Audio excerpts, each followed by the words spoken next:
Hello everyone, welcome to Azad Revenge Stories channel. You understand why we have to do this, right? I stared at Maris from HR, her face a perfect mask of corporate concern. Behind her, my direct supervisor, Royce, leaned against the wall, arms crossed, not quite meeting my eyes. We've received several complaints about your behavior, Maris continued, sliding a manila folder across the conference table. Given the serious nature of these allegations, we are putting you on paid administrative leave effective immediately while we conduct a thorough investigation. My throat tightened as I opened the folder. Anonymous statements claiming I was hostile, intimidating, and creating a toxic environment. Incidents I had no memory of. Conversations that never happened. Accusations without dates or specifics. This is absurd, I whispered, flipping through page after page of lies. Who's saying these things? I deserve to know my accusers. Royce finally spoke up. Abigail, this is standard protocol. The complainants requested anonymity out of fear of retaliation. Fear from me, the woman who brought homemade cookies every Friday, who stayed late helping colleagues with their technical issues without complaint. During this period, Maris continued, her voice dripping with rehearsed sympathy. You are not to contact anyone from the office or access any company systems. Your credentials have already been suspended. We'll need your key card before you leave. The room seemed to tilt slightly. 8 years. I'd been with the company for 8 years. Built their entire network infrastructure. Knew every server and database intimately. And now I was being exiled based on nameless accusations. How long will this take? I asked, struggling to keep my voice steady. These investigations are thorough, Maris said with a thin smile. Could be weeks, possibly months. We'll be in touch. Royce stepped forward with a small cardboard box. We've already collected your personal items from your desk. I looked at the pathetic box. 8 years reduced to a coffee mug, a small plant, and a framed photo of my cat. They'd planned this. They'd gone through my things while I sat in morning meetings, completely unaware my professional life was about to implode. Well, need you to sign this acknowledgement. Maris pushed another document forward, and we'll escort you out of the building. I signed without reading it. The numbness was setting in, a protective fog rolling over my mind as security appeared at the door, waiting to walk me out like a criminal. As I stood, clutching that sad little box to my chest, Royce finally looked me in the eye. Just cooperate with the process, Abby. It's easier that way. That's when I knew this wasn't a misunderstanding. This was a calculated attack. They marched me through the office, past the stunned faces of colleagues I'd worked alongside for years. No one said a word. No one dared. By the time the security guard took my key card and watched me walk to my car, the shock was fading, replaced by something hot and clear and dangerous. They thought they were isolating me. They thought wrong. I'm Abigail, 36 years old, and until that day, I was the senior IT systems administrator at a well-known financial services firm in Boston. The quiet one, the reliable one, the one who knew all the passwords but never made waves, who fixed problems without needing credit, who watched and listened and understood the entire digital ecosystem because that was my job. Before I go any further with this story, could you please take a few seconds to tell me in the comments where you're watching from? I'm still amazed how far this has spread, and I want to know exactly where my story has reached. Maybe it'll help someone else in a similar situation. That first night after being put on leave was the worst. I sat in my apartment cycling between tears, panic attacks, and frantic searches through my personal emails for any hint of what might have triggered this.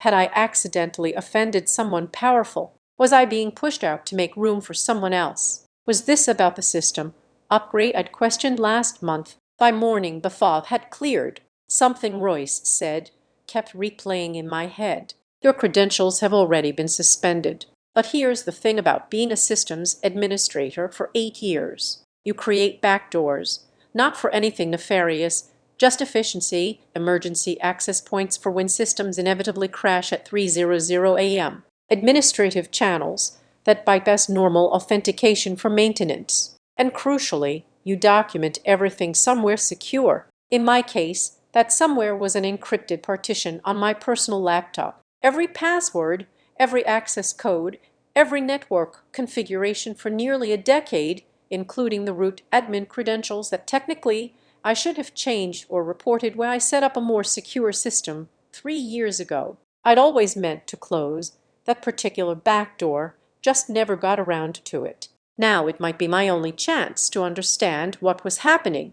I spent the first day on leave just watching and waiting. No calls from HR, no emails from colleagues, complete radio silence as if I'd never existed.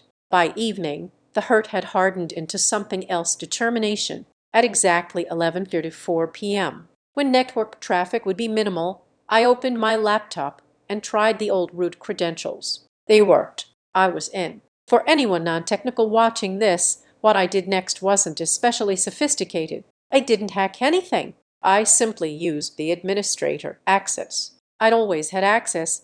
They thought they'd revoked, but hadn't fully understood to look at what they were saying about me. First stop, HR's secure drive, where employee investigations were documented. I found my file easily enough. Abigail, conduct investigation, created 4 weeks before they'd even spoken to me. 4 weeks. They'd been building this case for a month, while smiling to my face every day. The complaints were all there, 7 in total, each more ridiculous than the last. Abigail glared at me threateningly during the budget meeting. She deliberately sabotaged my presentation by not fixing my computer in time. She makes comments about other employees' competence when she thinks no one is listening. But something felt off about these complaints. The language was too similar, the grievances too vague, and the timestamps. All 7 complaints had been filed within the same 48-hour period, despite allegedly occurring over several months. I dug deeper, accessing the email servers.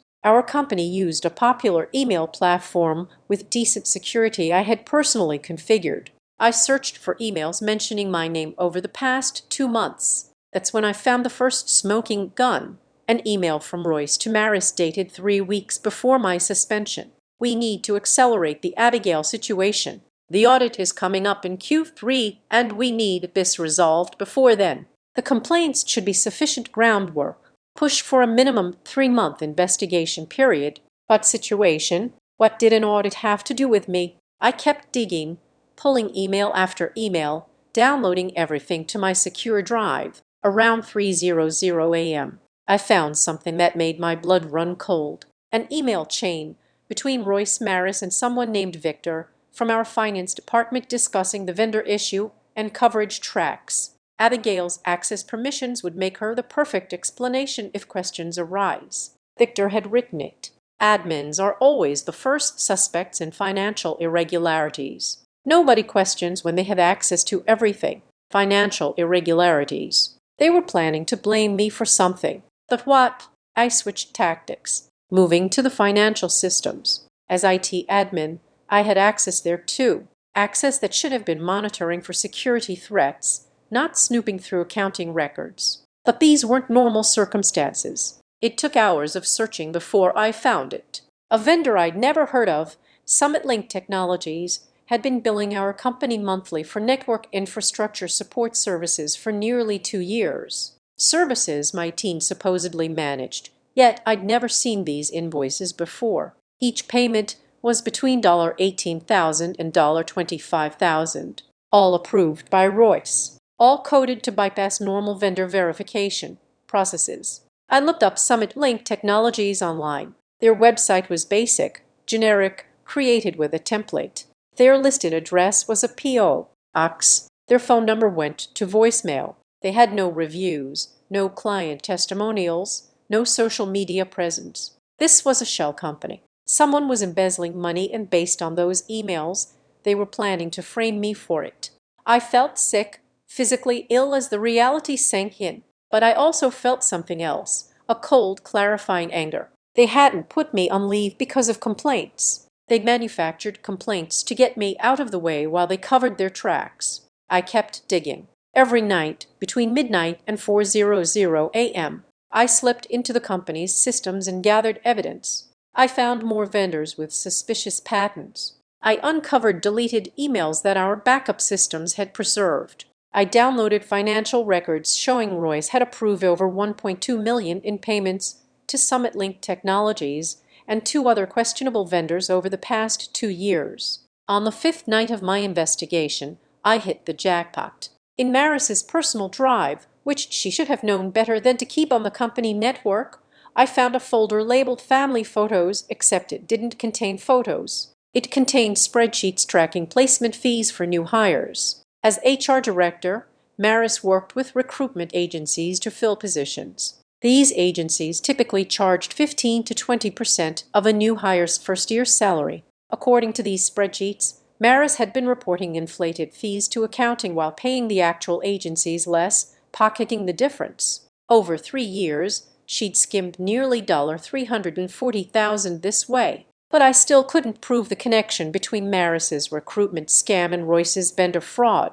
What had brought them together in this conspiracy against me? The answer came during week 2 of my leave in the form of an email from Roy to Maris. V says we need to accelerate the contingency plan. Too many questions about last quarter's numbers. Once the audit starts, we won't be able to adjust the records without leaving traces. We need the Abigail situation wrapped up by end of month. I searched for V in their communications and confirmed it was Victor Westbrook, our financial controller, the person responsible for financial reporting accuracy, the same person who'd suggested I would make a perfect scapegoat. I pulled Victor's emails next and discovered the final piece of the puzzle. Victor had noticed the irregular vendor payments during a pre-audit review. Instead of reporting them, he'd approached Royce privately, but rather than exposing the fraud, they'd formed an alliance. Victor would help hide the transactions, and in exchange, Royce would ensure Victor received a substantial performance bonus.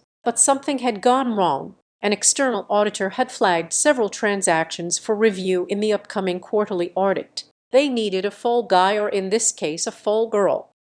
Their plan was elegant in its simplicity. Place me on leave for an extended period due to serious behavioral issues, then gradually plant evidence suggesting I had created fake vendors and diverted funds using my administrative access. By the time the investigation concluded, they'd have manufactured enough evidence to fire me for cause and report me to the authorities for embezzlement. What they hadn't counted on was that I was still watching, still gathering evidence, still building my case. By the 3rd week of my administrative leave, I had assembled an exhaustive record of their crimes. Royce's embezzlement through fake vendors, including proof his brother was behind Summit Link Technologies, Maris's recruitment fee skimming scheme, and Victor's complicity in covering it all up. But collecting evidence wasn't enough. I needed to understand exactly how they planned to frame me, and for that I needed to access their personal communications, something I had ethical qualms about,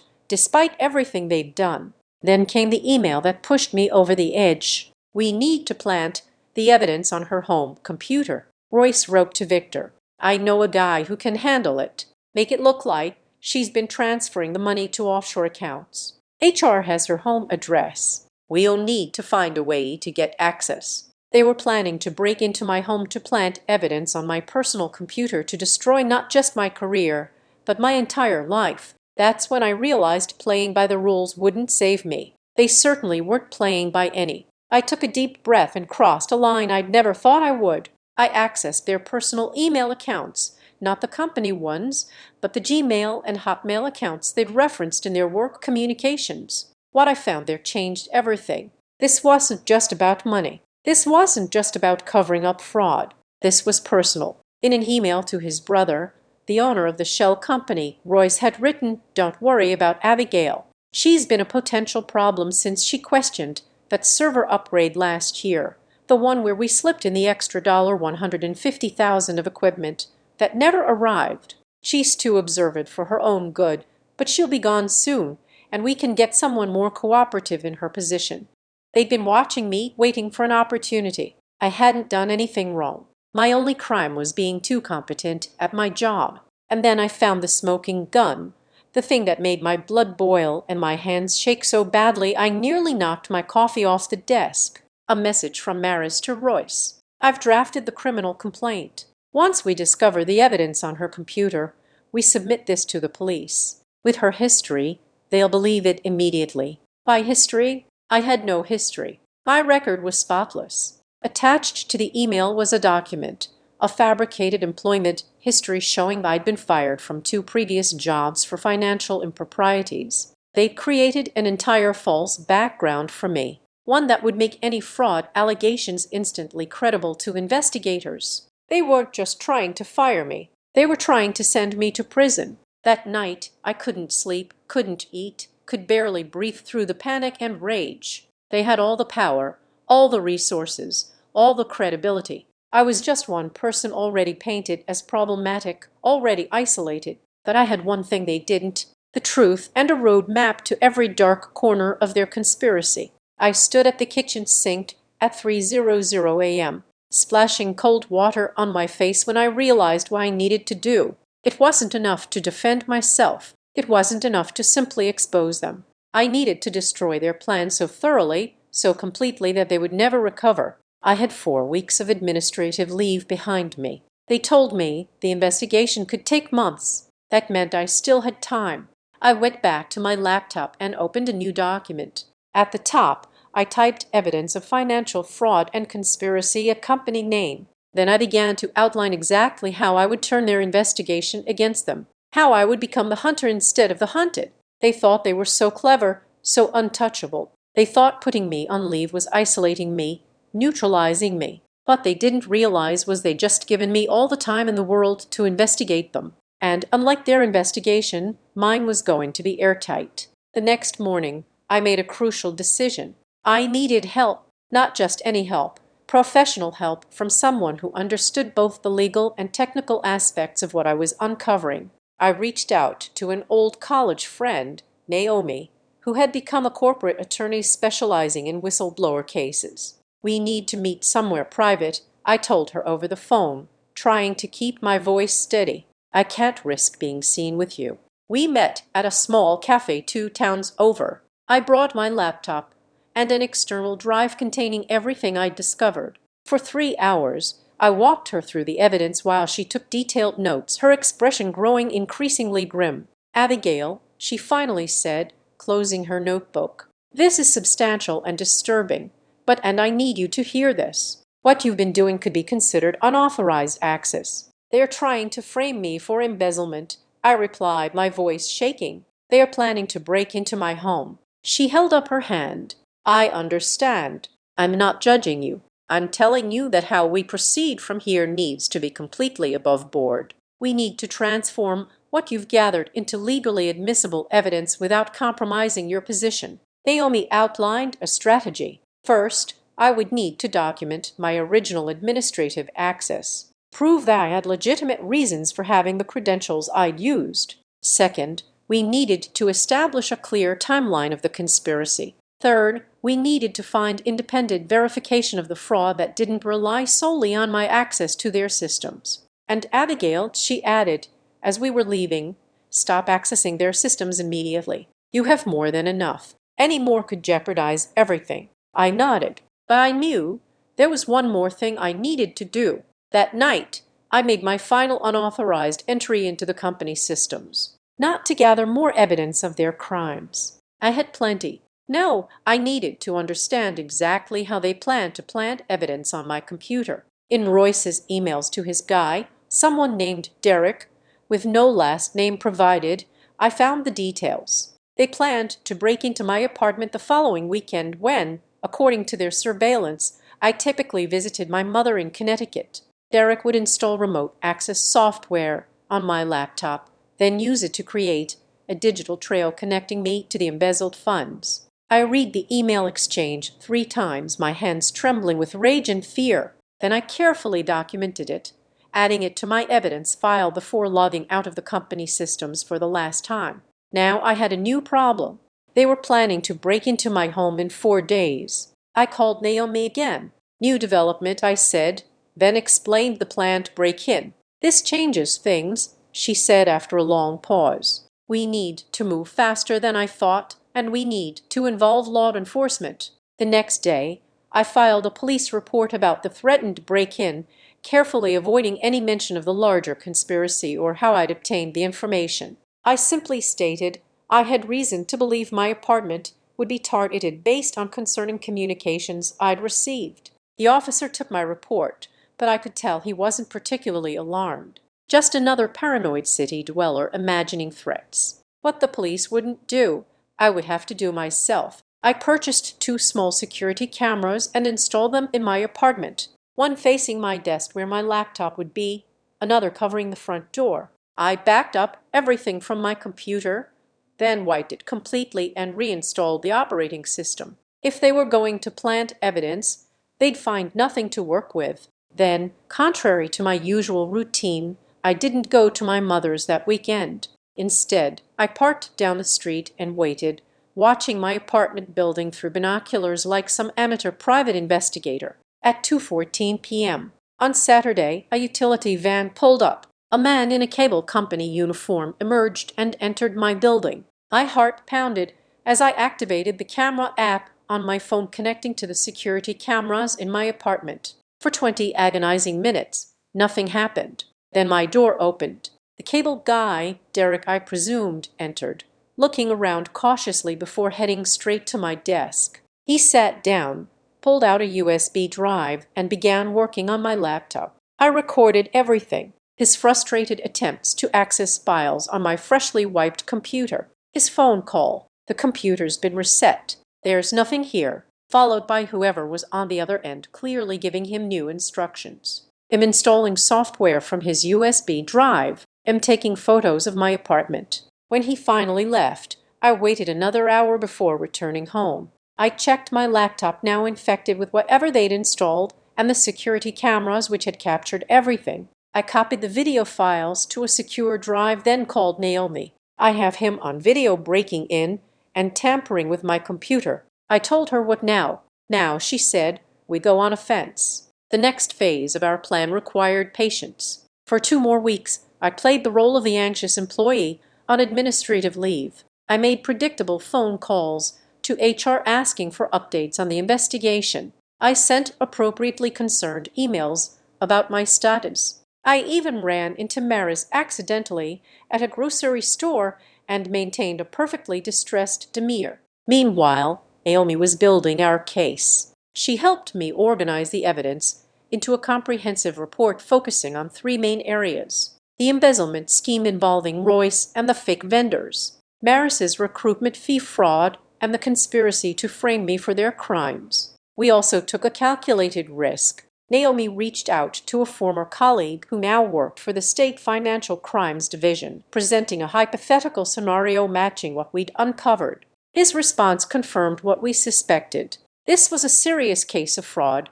conspiracy, and attempted framing that would interest multiple agencies. By week 6 of my administrative leave, our counter-investigation was complete. We had documented evidence of over $1.2 million embezzled through fake vendor schemes, approximately $340,000 skimmed from recruitment fees, dozens of communications proving the conspiracy, video evidence of the attempted break-in and computer tampering, a clear timeline showing how they'd manufactured complaints against me to remove me from the office. The final piece came when Naomi helped me identify Royce's brother as the owner of Summit Link Technologies through public records. Jonathan Harlow had changed his last name years ago, but the connection was still traceable through property records and business filings. We were ready. They'll be contacting you soon, Naomi predicted. It's been almost 2 months. Their timeline shows they wanted this wrapped up before the quarterly audit. When they call you in, that's when we move. She was right. Exactly 7 weeks after putting me on leave, Maris called. Abigail, we need you to come in tomorrow at 9:00 a.m. to discuss the findings of our investigation, she said, her voice professionally neutral. Please come to the main conference room. Of course, I replied, matching her tone. I'll be there. That night, I barely slept. I rehearsed what I would say, how I would remain calm, how I would reveal nothing until the perfect moment. By morning, I was running on adrenaline and 3 cups of coffee. I dressed carefully, a conservative gray suit, minimal makeup, hair pulled back, professional, serious. I wanted to look exactly like what I was, a competent IT administrator who had been wrongly accused. Naomi met me in the parking lot of the office building. Remember the plan, she said, handing me a sealed envelope. Let them speak first. Let them make their accusations. Don't interrupt. Don't get emotional. When they are finished, then you respond. I nodded, clutching my laptop bag with the evidence files securely inside. And Abigail, she added, squeezing my arm, you've got this. The main conference room was set up like a tribunal. On one side of the long table sat Maris, Royce, Victor, and a man I didn't recognize who Maris introduced as Jeffrey Palmer from legal. On the other side, a single chair waited for me. Thank you for coming in, Abigail. Maris began, her voice falsely sympathetic. This has been a thorough investigation into the complaints against you, and I'm afraid the findings are serious. She slid a document across the table. My termination notice already prepared. We've documented a pattern of hostile behavior, intimidation of colleagues, and inappropriate comments that violate our code of conduct. She continued. Additionally, during our investigation, we discovered some financial irregularities that appear to involve your administrative access credentials. Victor leaned forward, taking over the narrative. Several unauthorized vendor payments were processed using system access that traces back to your credentials. We've identified transfers totaling over $900,000 to entities that provided no actual services to the company. Royce couldn't quite meet my eyes as he added, given the severity of these findings, we're terminating your employment effective immediately. Mr. Palmer here will explain the potential legal ramifications. The lawyer cleared his throat. The company is prepared to pursue criminal charges for the financial improprieties unless you agree to cooperate fully, sign a non-disclosure agreement, and help us understand exactly where the money went. They sat back, a unified front of corporate authority, watching for my reaction, expecting tears, denial, panic. Instead, I smiled. Before I respond to these allegations, I said calmly, I'd like to introduce my attorney, Naomi Chen, who is waiting outside. Would you mind if she joins us? Their expressions flickered surprise, then concern. This wasn't in their script. That won't be necessary for this meeting, Jeffrey Palmer said quickly. You can consult with an attorney after. I insist, I interrupted, already standing. In fact, I think you'll want to hear what she has to say. Before they could object further, I opened the conference room door and signaled to Naomi. She entered professional and poised, setting her briefcase on the table. Good morning, she said. I'm Naomi Chen representing Abigail. Before we proceed, I'd like to inform you that we have filed reports with the State Financial Crimes Task Force, the FBI's White-Collar Crime Division, and the Department of Labor regarding the conspiracy to frame Miss Abigail for embezzlement committed by Mr. Parlow, M.S. Peterson, and Mr. Westbrook. The blood drained from Victor's face. Royce gripped the edge of the table. Maris's professional mask slipped for the first time, revealing naked panic beneath. This is absurd, Jeffrey Palmer sputtered. What conspiracy? What evidence could you possibly? I opened my laptop and turned it to face them. Evidence like this email chain where you discuss creating fake vendors to embezzle company funds. Or perhaps this spreadsheet where Maris tracks her recruitment fee skimming, or maybe the video of your associate breaking into my apartment to plant evidence on my computer last month. For a moment, the only sound in the room was Royce's ragged breathing. You can't have those emails, Maris whispered. Those are on secure servers. Servers I designed, implemented, and maintained for 8 years, I replied evenly. Servers you never fully understood. Naomi took over, her voice cool and professional. We have documented evidence of fraud exceeding $1.5 million, conspiracy to commit fraud, conspiracy to obstruct justice, breaking and entering, and attempted framing of an innocent employee. We've prepared copies for the board of directors who I believe are gathering for their quarterly meeting down the hall right now. Jeffrey Palmer stood abruptly. This meeting is over. You are making serious allegations without sit down. Jeffrey, I said, surprising myself with my commanding tone. You haven't even seen the best part yet. I'd opened another file on my laptop. The recorded conversation between Royce and his brother discussing how they divided the embezzled funds and their plans to leave the country if things went south. As the audio played, Royce put his head in his hands. Here's what's going to happen, I said when the recording finished. In exactly 15 minutes, representatives from the State Financial Crimes Task Force will arrive with warrants. Before they do, I'm giving you one chance to do the right thing. Call an emergency board meeting, confess everything, and resign. Why would we do that? Victor asked, his voice a terrified whisper. Because if the authorities make these arrests, this becomes front-page news, Naomi explained. Every client will know. Every investor will know. The company might not survive, but if you come clean voluntarily, she shrugged, there's a chance to contain the damage. I watched them exchange glances, calculating their options, realizing they had none. 15 minutes, I reminded them, standing up. I'll be in the lobby. Naomi and I left them there, shell-shocked and crumbling. In the elevator down, I finally let out the breath I'd been holding. That went even better than expected, Naomi said with a small smile. It's not over yet, I replied. But it almost was. Within 10 minutes, Royce had called an emergency board meeting. Within an hour, all three had resigned. By afternoon, the board had issued statements about financial irregularities discovered by our diligent IT staff in full cooperation with authorities. I watched it all unfold from the lobby, where I gave my statement to the financial crimes investigators who arrived exactly when Naomi had said they would. They'd been waiting nearby all morning, prepared for either outcome. The fallout was swift and comprehensive.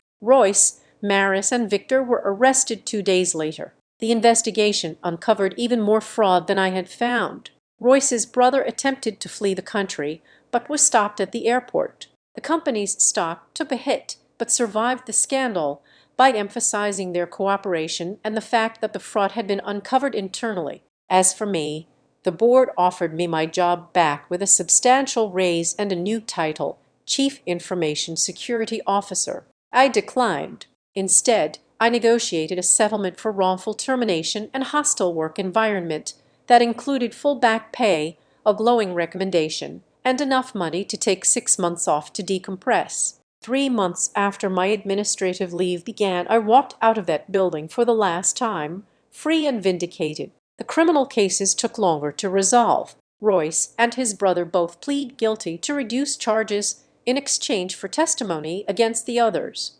Maris fought the charges, but was eventually convicted of fraud and conspiracy. Victor turned state's evidence early and received the lightest sentence. Derek, the break-in specialist, gave up his employers immediately and got probation. I testified at 2 of the trials, looking each of them in the eye as I described how they'd tried to destroy me simply because I was too observant, too competent at my job.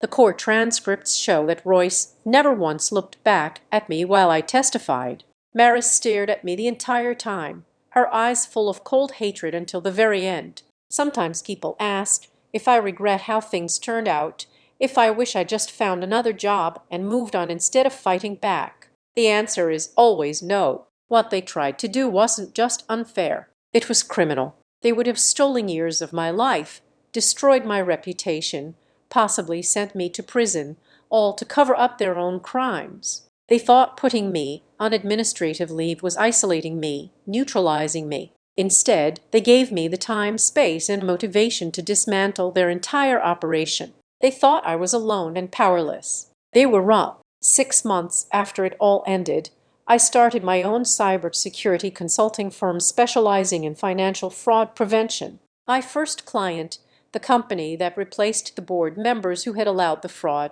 to happen on their watch. There's a certain poetry in that. I think I still have the box of personal items they gave me that day. The sad little plant now thriving. The coffee mug. A picture of my cat. I keep them on a shelf in my new office as a reminder when someone tries to make you small. Sometimes the most powerful response is to show them exactly how big you can be. If you're watching this and you're in a situation where people with power are trying to crush you, remember my story. Document everything. Find allies. Know your value. And never ever underestimate the strength that comes from having nothing left to lose. Oh, and one more thing. If you found this story helpful or inspiring, please hit that like button and subscribe to the channel. Each time you share these stories, you help someone else who might be facing their own workplace nightmare. Leave a comment letting me know if you've ever experienced something similar or if you have questions about protecting yourself in these situations. I read every comment, and your experiences matter to me because sometimes the best revenge isn't just exposing the truth. It's making sure others know how to protect themselves, too. I invite you to subscribe to the Azad Revenge Stories channel, like this video, and support me further by hitting the hype button so the story in this video can be heard by many more people. Thanks to all.